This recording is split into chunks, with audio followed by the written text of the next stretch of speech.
Hello, happy new year 2026. എല്ലാവരും new year ഒക്കെ ആഘോഷിച്ചു എന്ന് വിചാരിക്കുന്നു. അപ്പം ന്യൂ ഇയർ ആകുമ്പോൾ നമ്മളെപ്പോഴും വിചാരിക്കാറ് എന്തെങ്കിലും ഒരു പുതിയ കാര്യം ചെയ്യണം, അല്ലെങ്കിൽ എന്തെങ്കിലും നമ്മൾ പുതിയതായിട്ട് ചെയ്യണം, പുതിയതായിട്ട് പഠിക്കണം, അല്ലെങ്കിൽ ജീവിതത്തിൽ കുറച്ച് മാറ്റങ്ങൾ വരുത്തണം എന്നൊക്കെ ഉള്ളത് എല്ലാവരും ചെയ്യുന്ന കാര്യങ്ങളാണ്. അതിൽ ഏറ്റവും ബെസ്റ്റ് ടൈമും ന്യൂ ഇയർ തന്നെയാണ് നമുക്കത് ചെയ്യാൻ വേണ്ടിയിട്ട്. അപ്പം ഞാൻ ഇന്ന് പറയാൻ പോകുന്നത് നിങ്ങൾക്ക് ന്യൂ ഇയറിൽ ചെയ്യാൻ പറ്റുന്ന ഒരു ഒരു പർട്ടിക്കുലർ ഗോൾ നിങ്ങൾക്ക് വയ്ക്കാമെന്നുള്ളത്. ഒരു സ്പിരിച്വൽ ഒരു അവേക്കനിങ് അല്ലെങ്കിൽ സ്പിരിച്വൽ ഗ്രോത്തിന് നമുക്ക് ചെയ്യാൻ പറ്റുന്ന ഒരു ഗോള് എന്ന് പറയുന്നത് നമ്മുടെ ഭഗവത്ഗീത വായിക്കുക എന്നുള്ളതാണ് കേട്ടോ. ഇത് സത്യം പറഞ്ഞാൽ ഞാൻ 2023 മുതൽ എൻ്റെ മനസ്സിലുള്ള ഒരു ഗോളായിരുന്നു എന്നും ഇരുന്ന് ഭഗവത്ഗീത വായിക്കണം എന്നുള്ളത്. അപ്പം ഞാനിങ്ങനെ കുറേ കാര്യങ്ങൾ ഇങ്ങനെ ട്രൈ ചെയ്തു. ഞാൻ തന്നെത്താനെ ഇരുന്ന് കുറേ വീഡിയോസ് കാണാൻ നോക്കി, കുറേ അധികം പോഡ്കാസ്റ്റ് കേൾക്കാൻ നോക്കി, എൻ്റെ കുട്ടികളെ പിടിച്ചിരുത്തി അവരുടെ കൂടെ ഇരുത്തി വായിക്കാൻ നോക്കി. പക്ഷെ എന്താണെങ്കിലും ഞാൻ മാക്സിമം ഒരു 2-3 ചാപ്റ്റേഴ്സ് വരെ പോയിട്ടുണ്ടായിരുന്നുള്ളൂ. പക്ഷേ ഇപ്രാവശ്യം 2025 ഞാൻ 15 ചാപ്റ്റേഴ്സ് ഓൾമോസ്റ്റ് വായിച്ചു തീർത്തു. 15ാമത്തെ ചാപ്റ്ററിൻ്റെ മിഡിലാണ് ഞാൻ ഇപ്പോൾ നിൽക്കുന്നത്. പക്ഷേ 15 ചാപ്റ്റേഴ്സ് എനിക്ക് വായിച്ചു തീർക്കാൻ പറ്റി. അതിന് എന്നെ സഹായിച്ച് ഞാൻ ചെയ്ത കുറച്ച് കാര്യങ്ങൾ ഞാൻ നിങ്ങളുടെ അടുത്ത് പറഞ്ഞുതരാം. ഇനി ഞാൻ ടിപ്സ് പറയുന്നതിന് മുമ്പ് ഞാൻ ഒരു കാര്യം പറയാം. നമ്മുടെ കുറേ അധികം ഫേമസ് പേഴ്സണാലിറ്റി വേൾഡ് വൈഡിലുള്ള ആളുകളൊക്കെ ഭഗവത്ഗീത വായിച്ചിട്ടുണ്ട്. അവരുടെ ഒരു സക്സസ്സിനും അവരുടെ എന്നത്തെ ഒരു എന്താ പറയുക ഒരു മോട്ടിവേഷനും അവരുടെ ഒരു കർമ്മം ചെയ്യുന്നതിനും വേണ്ടിയിട്ട് ഏറ്റവും കൂടുതൽ അവരെ ഇൻസ്പയർ ചെയ്തിട്ടുള്ളത് ഭഗവത്ഗീത തന്നെയാണ്. നമ്മുടെ പ്രൈം മിനിസ്റ്റർ ആണെങ്കിലും US ഒരു പേഴ്സൺ തുളസി ഗബാർഡ്, പിന്നെ മഹാത്മാഗാന്ധി, ഓപ്പൺഹൈമർ, അങ്ങനെ കുറേ അധികം ആളുകൾ ഭഗവത്ഗീതയുടെ പ്രിൻസിപ്പിൾസ് വളരെയധികം അവരുടെ ജീവിതത്തിൽ കൊണ്ടുവന്നിട്ടുണ്ട്. ഓക്കെ, അപ്പോൾ അത് അവരെ ഹെൽപ്പ് ചെയ്തിട്ടുണ്ട്. അപ്പോൾ ഇതായിരുന്നു എൻ്റെ ഒരു ഐഡിയ. അത് വായിക്കാൻ സമയത്ത് എന്താണ് ഹെൽപ്പ് ചെയ്യുന്നതെന്നുള്ളത്. അതുപോലെ 2025 ഞാൻ വളരെ ഒരു വിഷമഘട്ടത്തിൽ കൂടുതൽ കടന്നു പോയിക്കൊണ്ടിരിക്കുകയായിരുന്നു. എൻ്റെ അച്ഛൻ മരിച്ച സമയമായിരുന്നു. അപ്പം ഞാൻ ഈ ഭഗവത്ഗീത ഇതിന് മുന്നേ വായിച്ചതുകൊണ്ട്, എസ്പെഷ്യലി 2ാമത്തെ ചാപ്റ്ററിൽ നമ്മുടെ ആത്മാവിനെ കുറിച്ചുമൊക്കെ പറയുന്നത് കൊണ്ട് കുറേയധികം എനിക്ക് ആ ഒരു സമയത്ത് പെട്ടെന്നല്ല കുറച്ചൊന്ന് മനസ്സിനെ ശാന്തമാക്കാൻ ആ പ്രിൻസിപ്പിൾസ് ഭയങ്കരമായിട്ട് ഹെൽപ്പ് ചെയ്തു. പക്ഷെ പിന്നെ അത് ശരിക്കും വായിക്കാൻ തുടങ്ങിയപ്പം അത് എൻ്റെ ലൈഫിൽ കുറേയധികം പോസിറ്റിവിറ്റി കൊണ്ടുവന്നു. ഞാൻ കുറേയധികം കാം ആയി. കുറേയധികം നമുക്ക് എന്താ പറയുക, നമ്മൾ കുറേ ടെൻസ്ഡ് ആവാതെ നമ്മൾ കുറേ കാര്യങ്ങളിങ്ങനെ വളരെ സാവധാനത്തോടുകൂടി ചിന്തിച്ച് ചെയ്യാൻ തുടങ്ങി. നമ്മുടെ ജോലിയിൽ നമുക്ക് കുറേ ടെൻഷൻസ് കുറയും. കാര്യം ഇതിൻ്റെ പ്രിൻസിപ്പിൾസ് പറയുമ്പോൾ അത് വെച്ച് ജീവിക്കുമ്പോൾ നമ്മൾ ജോലിയിൽ നമ്മുടെ ഏറ്റവും ബെസ്റ്റ് നമ്മൾ കൊടുക്കുകയും ചെയ്യും. പക്ഷെ നമ്മൾ അതിൽ നിന്ന് എനിക്ക് ഇത്രയും പൈസ കിട്ടണം, അത് കിട്ടണം, അങ്ങനെ നമ്മൾ തിങ്ക് ചെയ്യാതെ നമ്മൾ നമ്മുടെ ബെസ്റ്റ് കൊടുക്കും. പക്ഷെ എപ്പോഴെങ്കിലും, അത് ഉടൻ വേണമെന്നില്ല, പക്ഷെ എപ്പോഴെങ്കിലും ഒരു പർട്ടിക്കുലർ ടൈമിൽ അതിൻ്റെ റിസൾട്ട് നമുക്ക് കിട്ടും. പക്ഷെ ആ റിസൾട്ടിന് വേണ്ടി ചെയ്യാതെ നമ്മൾ എന്താണ് നമ്മുടെ ആഗ്രഹം, നമ്മുടെ അംബീഷൻ, അതനുസരിച്ച് നമ്മൾ അതിന് വേണ്ടി വർക്ക് ചെയ്യുക, കൃഷ്ണനിലോട്ട് അർപ്പിച്ച് വർക്ക് ചെയ്യുക. അപ്പോൾ അതിൻ്റേതായ ബെനിഫിറ്റ്സ് നമുക്ക് കിട്ടും. ഈ പ്രിൻസിപ്പിൾസ് ഒക്കെ വന്നത് ഭഗവത്ഗീതയിൽ നിന്നാണ് കേട്ടോ. അപ്പം ഇത് എങ്ങനെയാണ് ഞാൻ വായിച്ചത്? കാര്യം ഇത് സത്യം പറഞ്ഞാൽ ഇത് എളുപ്പമല്ല. നമുക്കിപ്പം എന്നും ഇരുന്നത് വായിക്കണം എന്ന് പറയുമ്പം നമുക്ക് അത്ര എളുപ്പമല്ല. നമുക്ക് മനസ്സിലാക്കാൻ ഭയങ്കര ബുദ്ധിമുട്ടാണ്. ചില ഫിലോസഫീസൊക്കെ എനിക്കിപ്പോഴും മനസ്സിലായിട്ടില്ല. എനിക്ക് തോന്നുന്നത് ഒരു 10 പ്രാവശ്യം വായിച്ച് ഒരു കുറേയധികം വീഡിയോസൊക്കെ കണ്ടാലേ എനിക്കത് മനസ്സിലാവുകയുള്ളൂ. പക്ഷേ ഞാൻ പറയുന്നത് don't give up, just keep reading it every day. എന്നും വായിക്കുക. അപ്പോൾ ഇപ്പം എന്നും വായിക്കുക എന്ന് പറയുമ്പോൾ നിങ്ങൾ വിചാരിക്കും ഇതൊരു റിലീജിയസ് ബുക്കല്ലേ, അത് ഞാൻ ഒരു പെണ്ണ്, ശുദ്ധി, അങ്ങനത്തെ ഇഷ്യൂസൊക്കെ വരുമല്ലോ. ഞാൻ അതൊന്നും നോക്കിയില്ല കേട്ടോ. അപ്പം ഞാൻ എന്താണ് ചെയ്തതെന്നുള്ള ഒരു ടിപ്സ് ഞാൻ നിങ്ങൾക്ക് പറഞ്ഞുതരാം. സോ ഭഗവത്ഗീത മോർ ദാൻ ഒരു റിലീജിയസ് ബുക്കിനെക്കാട്ടിലും നമ്മുടെ ലൈഫിൽ ഏറ്റവും കൂടുതൽ പ്രയോജനം, നമ്മളെ ഓരോ വിഷമഘട്ടത്തിലും ഇതിൻ്റെ പ്രിൻസിപ്പിൾസ് ഭയങ്കരമായിട്ട് ഹെൽപ്പ് ചെയ്യും. അപ്പം നിങ്ങൾ ഒരു മോട്ടിവേഷണൽ ബുക്ക് വായിക്കുകയും അല്ലെങ്കിൽ നിങ്ങൾ ഒരു സെൽഫ് ഹെൽപ്പ് ബുക്ക് വായിക്കുന്ന പോലെ തന്നെയാണ് ഇതിനെ കാണേണ്ടത്. നിങ്ങൾക്ക് വേണമെങ്കിൽ ഒരു നല്ലൊരു കോപ്പി ശുദ്ധിക്ക് വേണ്ടി വേണമെങ്കിൽ നിങ്ങളുടെ പൂജാ റൂമിൽ വയ്ക്കാം. പക്ഷെ ഞാൻ ചെയ്തത്, എൻ്റെ അവിടെ പൂജാ റൂമിൽ ഒരെണ്ണമുണ്ട്, ഈ ബുക്ക് ഇത് ചിന്മയാനന്ദജി എഴുതിയ വ്യാഖ്യാനമാണ്. ഇതൊരു വലിയ ബുക്കാട്ടോ. ഇതിൽ അബൌട്ട് ഓൾമോസ്റ്റ് ഒരു 900 പേജസോളം ഉണ്ട്. വളരെ ഡീറ്റെയിൽഡായിട്ട് ഭഗവത്ഗീതയെക്കുറിച്ച് ഓരോ സ്തോത്രം നന്നായിട്ട് ശ്ലോകങ്ങൾ നല്ല ഡീറ്റെയിൽഡായിട്ട് പറയുന്ന ഒരു ബുക്കാണ് ഇതാണ് ഞാൻ യൂസ് ചെയ്തത്. അപ്പം ഞാൻ ഇത് വച്ചതെന്ന് വെച്ചാൽ എൻ്റെ ഡ്രോയിങ് റൂമിൽ ഒരു സൈഡ് എൻ്റെ സ്റ്റഡി ടേബിളിലാണ് വെച്ചത്. ഡ്രോയിങ് റൂമിൽ നമ്മൾ ന്യൂസ് പേപ്പറൊക്കെ വയ്ക്കൂലേ, അവിടെ തന്നെയാണ് വെച്ചത്. അപ്പോൾ അതിൻ്റെ ഗുണം എന്ന് പറഞ്ഞാൽ നമ്മൾ ചിലപ്പോൾ റിലാക്സ് ചെയ്ത് ഒന്ന് ഇരിക്കാൻ തോന്നുമ്പം അവിടെ ഭഗവത്ഗീത കാണുമ്പോൾ നമുക്ക് എടുത്തിരുന്ന് വായിക്കാൻ തോന്നും. ഓക്കെ, അപ്പം എപ്പോഴും അതിങ്ങനെ കണ്ടുകൊണ്ടിരിക്കുമ്പം നമുക്കിത് ആഗ്രഹമാണല്ലോ ഇത് വായിക്കണം. നമ്മൾ യൂണിവേഴ്സിറ്റിയുടെ അടുത്ത് പറയുകയാണ് എനിക്കിത് വായിച്ചേ പറ്റുള്ളൂ, എനിക്കിത് വായിക്കണം, ഇല്ല പ്രിൻസിപ്പിൾസ് അറിയണം എന്നുള്ളത് കൊണ്ട് നമുക്ക് എപ്പോഴും അത് അവിടെ ഇരിക്കണം കാണുമ്പോൾ നമുക്കൊന്ന് എടുത്ത് വായിക്കാൻ തോന്നും. ഓക്കെ, സോ ടിപ്പ് നമ്പർ 1, നിങ്ങൾ എവിടെയാണ് കൂടുതൽ സമയം സ്പെൻഡ് ചെയ്യുന്നത്, നിങ്ങൾ എപ്പോഴും കാണുന്ന ബുക്സ് എവിടെ വയ്ക്കുമ്പോഴാണ് നിങ്ങൾ കൂടുതൽ വായിക്കാൻ നിങ്ങൾക്ക് തോന്നുന്നത്, അവിടെ ഈ ബുക്ക് വായിക്കുക. ഓക്കെ, വയ്ക്കുക. ടിപ്പ് നമ്പർ 2, ഒരു സിസ്റ്റം ഉണ്ടാക്കുക. ഓക്കെ, എനിക്ക് എന്നും വായിക്കണം എന്ന് പറഞ്ഞ് നമുക്ക് അതിലൊരു സിസ്റ്റം ഉണ്ടാക്കാതിരുന്നാൽ നമ്മൾ ഒരിക്കലും ഇത് വായിച്ചു തീർക്കാൻ പറ്റില്ല. ഓക്കെ, അപ്പോൾ ഒരു സിസ്റ്റം ഉണ്ടാക്കുക. അതായത് എൻ്റെ സിസ്റ്റം എന്ന് പറയുന്നത് ഞാൻ പറഞ്ഞല്ലോ, ഞാൻ ഭയങ്കര വൃത്തിയും ശുദ്ധിയും അങ്ങനെ നമ്മളിപ്പം അമ്പലത്തിൽ പോകണ പോലെ കുളിച്ച് ഭസ്മമിട്ട് അങ്ങനെ നിങ്ങൾക്ക് ചെയ്യാൻ പറ്റുകയാണെങ്കിൽ വളരെ നല്ലത്. പക്ഷെ ഞാൻ അങ്ങനെയല്ല. ഈ ബുക്കിനെ ഞാനിത് കണക്കാക്കിയിരിക്കണേ എൻ്റെ ഒരു ജീവിതത്തിലൊരു ഗൈഡിനെ പോലെയാണ്. അപ്പം ചെയ്യേണ്ടതെന്ന് വെച്ചാൽ ഞാൻ രാവിലെ എണീറ്റ് ബാത്റൂമിലൊക്കെ പോയി മുഖമൊക്കെ കഴുകി പല്ലൊക്കെ തേച്ച് വന്ന് ചായ കുടിക്കുന്ന സമയത്ത് ഇതെൻ്റെ സ്റ്റഡി ടേബിളിൻ്റെ അവിടെ ഇരിക്കും. നമ്മൾ മലയാളീസ് എപ്പോഴും ന്യൂസ് പേപ്പർ വായിക്കാറുണ്ടല്ലോ, അതുപോലെ തന്നെയാണ് ഈ ബുക്ക് അവിടെ ഇരിക്കുന്നത്. ഇരുന്ന് വായിക്കാൻ തുടങ്ങും. അപ്പോൾ ചിലപ്പോൾ ഒക്കെ 1 ശ്ലോകം 2 ശ്ലോകം ഈ ഇടയായിട്ട് അത് ഭയങ്കരമായിട്ട് കൂടി ഓൾമോസ്റ്റ് ഒരു 3 ശ്ലോകം 4 ശ്ലോകമൊക്കെ അതിൻ്റെ വ്യാഖ്യാനം ഇൻഡെപ്തായിട്ട് അത് വായിക്കാൻ പറ്റുന്നുണ്ട്. അപ്പോൾ ആദ്യത്തെ പ്രാവശ്യമൊക്കെ നമുക്ക് 1 ശ്ലോകമൊക്കെ വായിക്കുമ്പോൾ തന്നെ നമ്മളിങ്ങനെ ആലോചിക്കും ഇത് കുറേ ഉണ്ടല്ലോ, അത് ഭയങ്കര മനസ്സിലാവാൻ ബുദ്ധിമുട്ടാണല്ലോ. പക്ഷെ ഞാൻ പറയുന്നത് ഡോണ്ട് ഗിവ് അപ്പ്. നിങ്ങൾക്ക് മനസ്സിലായില്ലെങ്കിലും അതിൻ്റെ ഫിലോസഫി കംപ്ലീറ്റ് ആയിട്ട് മനസ്സിലായില്ലെങ്കിലും നിങ്ങൾ ജസ്റ്റ് വായിച്ചുകൊണ്ടിരിക്കുക. 2-3 ശ്ലോകങ്ങളെങ്കിലും ഒരു ചാപ്റ്ററിൽ നിന്ന് നിങ്ങൾക്ക് മനസ്സിലാവും. ആ ശ്ലോകങ്ങളുടെ എന്താ പറയുക എസെൻസ് നമ്മുടെ ജീവിതത്തിലോട്ട് നമുക്ക് വയ്ക്കാൻ നമുക്ക് ഒരു 5% ഓഫ് വാട്ട് ഭഗവത്ഗീത സേസ് നമ്മുടെ ജീവിതത്തിലോട്ട് കൊണ്ടുവരാൻ പറ്റിയാൽ തന്നെ ഭയങ്കര ഒരു ഡിഫറൻസാണ് ഉണ്ടാക്കാൻ പോകുന്നത്. അപ്പോൾ ടിപ്പ് നമ്പർ 1, നിങ്ങൾ എവിടെയാണ് കൂടുതൽ ടൈം സ്പെൻഡ് ചെയ്യുന്നത്, എവിടെ ഇരുന്നാണ് നിങ്ങൾ കൂടുതൽ വായിക്കുന്നത്, എവിടെ ഇരിക്കുമ്പോഴാണ് നിങ്ങൾക്ക് വായിക്കാൻ കുറച്ച് ഇൻസ്പിറേഷൻ വരുന്നത്, അവിടെ ഈ ബുക്ക് വയ്ക്കുക.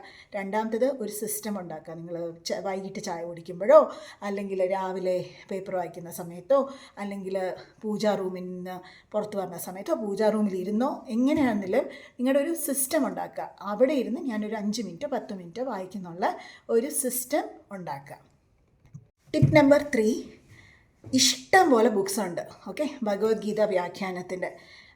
അപ്പം നമുക്ക് എപ്പോഴും ഒരു ടെൻഡൻസിയാണ് ഇത് മനസ്സിലാവുന്നില്ലല്ലോ, വേറെ ബുക്കിലോട്ട് പോയാലോ. അപ്പോൾ അത് ഞാൻ എൻ്റെ ഇനീഷ്യൽ ഇയേഴ്സിൽ ചെയ്ത എനിക്ക് വർക്ക് ചെയ്യാത്ത ഒരു ഇഷ്യൂ ആയിരുന്നു. ഞാൻ ഇങ്ങനെ ഒരു ബുക്കിൽ നിന്ന് വേറെ ബുക്കിലോട്ട് പോകും, അങ്ങനെ വായിക്കാൻ പറ്റുമോ നോക്കും. അപ്പം ഇപ്രാവശ്യം ഞാൻ ചെയ്തതെന്ന് വെച്ചാൽ ഞാൻ ഒറ്റ ബുക്കിൽ സ്റ്റിക്ക് ഓൺ ചെയ്തു. ഈ ഒരു ബുക്ക് മാത്രമേ ഞാൻ വായിച്ചിട്ടുള്ളൂ, ഇതിൻ്റെ വ്യാഖ്യാനം മാത്രമേ ഞാൻ വായിച്ചിട്ടുള്ളൂ. അപ്പം എന്താ പറ്റുകയെന്ന് വെച്ചാൽ ആ ഒരു ഫ്ലോയിൽ അങ്ങ് പോകും. അപ്പം നമ്മൾ ഭയങ്കര ഫോക്കസ്ഡ് ആയിരിക്കും, നമുക്ക് വേറെ ഡിസ്ട്രാക്ഷൻസ് ഒന്നുമില്ല. ഒരു ബുക്ക് ഈ വ്യാഖ്യാനം ഇത് ഒരു സമയത്ത് ഒരു പർട്ടിക്കുലർ ഡേയിൽ ഇന്ന സമയത്ത് ഞാൻ വായിക്കുന്നു. അപ്പം വളരെയധികം നമ്മുടെ മൈൻഡ് ഡിസ്ട്രാക്ഷൻ ഫ്രീ ആയിട്ട് നമുക്ക് ചെയ്യാൻ പറ്റുന്ന ഒരു കാര്യമാണ് ഇത്. അപ്പം നിങ്ങൾ ഈ ബുക്കിൽ നിന്ന് ഇതും എനിക്ക് മനസ്സിലായില്ല, ഒരു റെഫറൻസ് പോലെ ഫസ്റ്റ് ടൈമാണ് വായിക്കുന്നതെങ്കിൽ ഓക്കെ, സെക്കൻഡ് ടൈം ആണെങ്കിൽ ഞാൻ ചിലപ്പോൾ ഇങ്ങനത്തെ റെഫറൻസ് മോഡിലോ കുറച്ച് ഇൻഡെപ്തായിട്ടൊക്കെ പോയേനെ.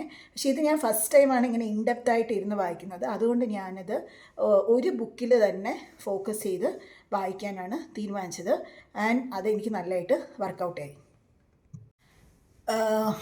ടിപ്പ് നമ്പർ 4 എന്ന് പറയുന്നത് നിങ്ങളുടെ അടുത്ത് ചിലർ പറയും ഭക്തിയോഗം നല്ലതാണ്, അത് വായിക്കണം, കർമ്മയോഗം നല്ലതാണ്, അത് വായിക്കണം, ഇറ്റ് ഈസ് ഓക്കെ. നിങ്ങളൊരു ശ്ലോകം വൈസ് ഇപ്പോൾ പർട്ടിക്കുലർ ശ്ലോകം നിങ്ങളെ പെട്ടെന്ന് അട്രാക്റ്റ് ചെയ്ത് വായിക്കുന്നു എന്നുണ്ടെങ്കിൽ ഓക്കെയാണ്. പക്ഷേ എനിക്കിങ്ങനെ കുറച്ച് നല്ല രീതിയിൽ വായിക്കണം എന്നുള്ളതുകൊണ്ട് നിങ്ങൾ സീക്വൻഷ്യലി പോകാനാണ് ഞാൻ സജസ്റ്റ് ചെയ്യുക. കാര്യം അതാണ് നമുക്ക് കുറച്ചും കൂടി ഒരു നല്ല നമ്മളെ ഒരു ബ്രോഡർ വ്യൂ ഓഫ് ഭഗവത്ഗീത കിട്ടുന്നത്. കാര്യം ആദ്യം അർജുനൻ്റെ വിഷാദയോഗം എന്ന് പറയുന്നത് നമ്മളെപ്പോലെ തന്നെയാണ് അർജുനൻ ഹെൽപ്ലെസ് ആയിട്ട് നിൽക്കുന്ന ഒരു സമയം. അപ്പം കൃഷ്ണൻ ആദ്യം ചാപ്റ്റർ വൈസ് തുടങ്ങുന്നത് സാംഖ്യയോഗത്തിൽ നിന്നാണ്. അതായത് നീ ജസ്റ്റ് ഒരു ബോഡി അല്ല, നീ ഒരു ആത്മാവാണ്. സാംഖ്യയോഗത്തിൽ ഫുൾ അതിനെക്കുറിച്ചാണ് പറയുന്നത്. അപ്പം നമ്മുടെ ആ ഒരു നമ്മുടെ ആ ഒരു ഈഗോ, അഹങ്കാരം, ഇതൊക്കെ നമ്മളങ്ങ് ബ്രേക്ക് ചെയ്യും. അപ്പോൾ സാംഖ്യയോഗം, പിന്നെ കർമ്മയോഗം, അങ്ങനെ പോകുമ്പോഴത്തേനും ഈ സീക്വൻസിൽ പോകുമ്പോഴത്തേനും നമുക്ക് ശരിക്കും നമ്മളൊരു നോവലൊക്കെ വായിക്കില്ല, അതുപോലെ ഒരു നല്ലൊരു ഫ്ലോ കിട്ടും. എസ്പെഷ്യലി ചാപ്റ്റർ 11 എത്തുമ്പോഴത്തേനും മറ്റേ വിശ്വരൂപ ദർശനം എത്തും. അപ്പോൾ അതിന് മുന്നേ ഉള്ള ചാപ്റ്ററിൽ ശരിക്കും ഭഗവാന്റെ ഓരോ ഭഗവാനെക്കുറിച്ച് നല്ലതുപോലെ വർണ്ണിക്കുകയാണ്. ഓക്കെ, അപ്പം അത് കഴിഞ്ഞിട്ട് നമ്മൾ ഈ വിശ്വരൂപത്തിലോട്ട് പോകുമ്പോൾ നമുക്ക് നല്ലതായിട്ട് ഭഗവാനെ വിഷ്വലൈസ് ചെയ്യാൻ പറ്റും. അപ്പോൾ ഞാൻ പറയുന്നത് ഇത് എൻ്റെ ടിപ്സ് അല്ലേ.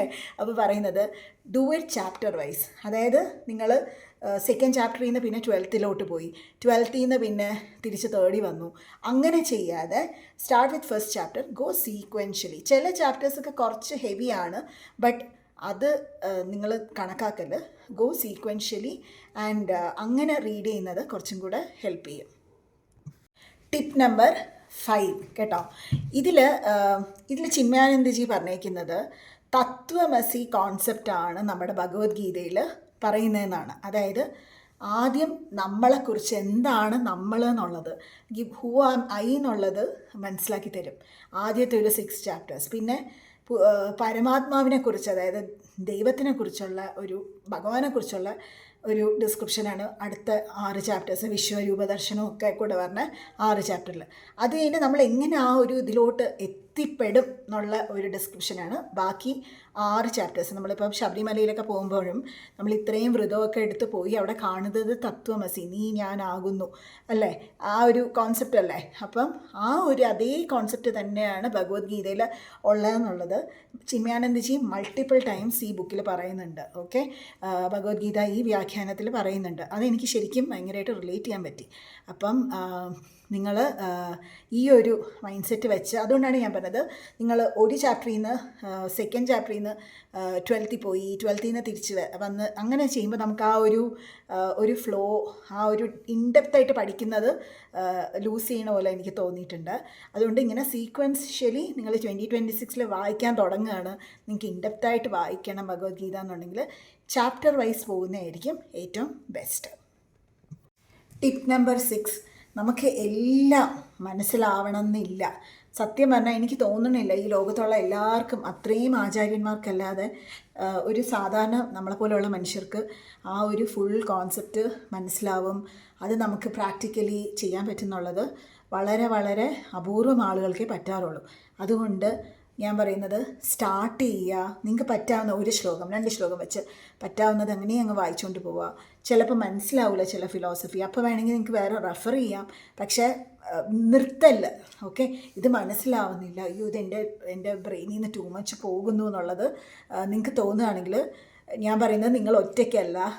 ആരൊക്കെ ഈ പ്രോസസ്സിൽ കൂടെ കടന്നു പോയിട്ടുണ്ടോ, ഭഗവത്ഗീത ഇൻഡെപ്തായിട്ട് വായിക്കാൻ നോക്കിയിട്ടുണ്ടോ, അവർക്കെല്ലാം ഉണ്ടാകുന്ന ഒരു ഫീലിംഗ് തന്നെയാണ് ഇത്. അപ്പം അത് കാരണം നിങ്ങൾ അത് വായിക്കുന്നത് നിർത്തല്ല എന്നുള്ളതാണ് എൻ്റെ ഒരു അഡ്വൈസ്. ടിപ്പ് നമ്പർ 7 എന്ന് പറയുന്നത് ഞാൻ എൻ്റെ അമ്മയുടെ നിന്ന് കണ്ടുപിടിച്ചതാണ്. അമ്മ എപ്പോഴും ഞാൻ കുഞ്ഞായിരുന്നപ്പോൾ ഞാൻ കാണുന്ന അമ്മ ഇങ്ങനെ പ്രാർത്ഥിച്ചുകൊണ്ടിരിക്കുമ്പോൾ ഇടയ്ക്ക് ഭഗവത്ഗീത എടുത്തിട്ട് ഏതെങ്കിലും ഒരു റാൻഡം ചാപ്റ്റർ തുറന്നിട്ട് ഏതെങ്കിലും ഒരു ശ്ലോകം ഇങ്ങനെ വായിക്കും. ഞാൻ ഇങ്ങനെ കുഞ്ഞിലെ അമ്മയടുത്ത് ചോദിച്ചിരുന്നു, അമ്മ ഇതെന്തുകൊണ്ടാണ് അമ്മ ചെയ്യണമെന്ന് പറയുമ്പോൾ അമ്മ പറയും, അന്ന് നമുക്ക് എന്തെങ്കിലും ഒരു പ്രോബ്ലം ഉണ്ടെന്നുണ്ടെങ്കിൽ, അന്ന് മനസ്സ് ഭയങ്കര കൺഫ്യൂസ്ഡ് ആണെങ്കിൽ റാൻഡമായിട്ട് ഏതെങ്കിലും ഒരു പേജ് വായിക്കുമ്പം അമ്മയ്ക്ക് കുറച്ചും കൂടെ അതിനെ സോൾവ് ചെയ്യാൻ ഹെൽപ്പ് ചെയ്തിട്ടുണ്ട് എന്നാണ് അമ്മ എൻ്റെ അടുത്ത് പറഞ്ഞിട്ടുള്ളത്. അപ്പോൾ അതേ കാര്യം തന്നെയാണ് ഇപ്പോൾ നിങ്ങൾ ഈ ഋഷി സുനക് അങ്ങനത്തെ ആളുകളെ കാണുമ്പോൾ അവരുടെ കയ്യിലൊരു കുഞ്ഞ് ഭഗവത്ഗീത അവർ ക്യാരി ചെയ്തുകൊണ്ടാണ് നടക്കുന്നത്. എനിക്ക് തോന്നുന്നത് ഇപ്പോൾ അവർ വളരെ സ്റ്റക്കായിട്ട് അവരുടെ ജീവിതത്തിൽ ഏതെങ്കിലും ഒരു സിറ്റുവേഷനിൽ വളരെ സ്റ്റക്കായിട്ടിരിക്കുമ്പോൾ ചിലപ്പോൾ അവരൊരു റാൻഡം പേജ് എടുത്ത് വായിക്കുകയോ അല്ലെങ്കിൽ ഏതെങ്കിലും വായിച്ചത് അവർ ഓർത്തിട്ട് ഒന്നും കൂടെ ഒന്ന് റീവിസിറ്റ് ചെയ്യുകയൊക്കെ ചെയ്യുന്നതായിരിക്കും. അതുപോലെ നിങ്ങളുടെ കയ്യിൽ ഒരു കുഞ്ഞ് ഭഗവത്ഗീത നിങ്ങളുടെ കയ്യിൽ വയ്ക്കുക, നിങ്ങളുടെ ഹാൻഡ് ബാഗിലോ അല്ലെങ്കിൽ നിങ്ങളുടെ ഓഫീസ് ബാഗിലോ എങ്ങാനും വയ്ക്കുക. ഇങ്ങനൊരു ഒരു കൺഫ്യൂസിങ് സിറ്റുവേഷനോ നിങ്ങളുടെ ജീവിതത്തിൽ എന്തെങ്കിലും ഒരു ബുദ്ധിമുട്ടുള്ള ഒരു സിറ്റുവേഷനോ ഉള്ളപ്പോൾ കൃഷ്ണൻ്റെ ഒരു ഹെൽപ്പ് വേണം, ഒരു ഗൈഡ് വേണമെന്നുണ്ടെങ്കിൽ ഇത് നോക്കുമ്പോഴത്തേനും എനിക്ക് തോന്നുന്നത് നമുക്ക് എന്തെങ്കിലും ഒരു ഐഡിയ കിട്ടും അതിനെ തരണം ചെയ്യാനുള്ളത്.